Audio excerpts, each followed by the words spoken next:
Hello, everyone. We're here with Tamsin Mather. Thank you so much for your time today, Tamsin. Great to see you. Oh, great to see you too. Of course, you are the co-chair of the Science Committee here at Goldschmidt, as well as a professor of Earth Sciences at the University of Oxford. Man, we're happy to have you, and we're just going to get right into it. As co-chair of Goldschmidt's Science Committee, how does the committee work to ensure that Goldschmidt meetings remain at the forefront of innovation and research within the geochemistry community? Well, with the science program for Goldschmidt, we try and do a mixture of kind of bottom up and top down approaches in terms of thinking about themes, thinking about guidance for the community, giving people a structure to work within, but then really relying on the community itself to suggest the sessions that they want. And it's through that, facilitating that participation from the broad geochemistry community that we really get the best programs.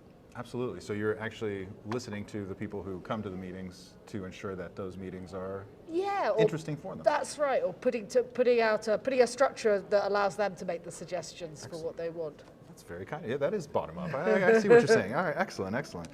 Not that people are at the bottom. You know, students are valuable too. We know that. We know that. Yeah, the more student participation we can get, the better. So often we don't have so many sessions suggested by students, but it's great if students have stuff, if they maybe find someone more experienced to co-propose with. We have the theme chair structure, so the science committee is at the sort of top level, and then we appoint the theme chairs, and then the theme chairs reach out to people or take suggestions and build the program like that. So that's what I mean by kind of mixed top-down, bottom-up type of structure. And I mean, when I say bottom-up, I mean more like a sort of, you know, it's an hourglass of a shape in some way. Gotcha. Absolutely, yeah. Either way, dynamic, very that's organic, the aim. I like it. But yeah, it requires participation from the community to really get the best out of it. Excellent, so participate. All right, so can you share some of the key themes or areas of focus that were prioritized in this year's Goldschmidt meeting, and how do these reflect the current trends and challenges in geochemistry? Well, we have a real mixture of stuff going on here, right? And we have stuff that's really what I would sort of call discovery mode. You know, we want to go out there and learn about meteorites. We want to go out there and learn about really fundamental scientific things. All sorts of different reasons, you know, like the origins of our planet, the origins of the solar system.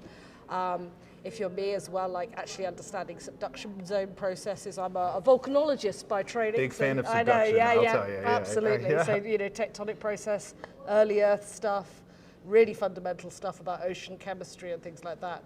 But I think something that we really wanted to bring out this year was also how important geochemistry is for the future of humanity. And we had this interesting situation where we didn't realize, but then the DNC announced they were going to be in town at the same time. Yeah, it's been busy in Chicago.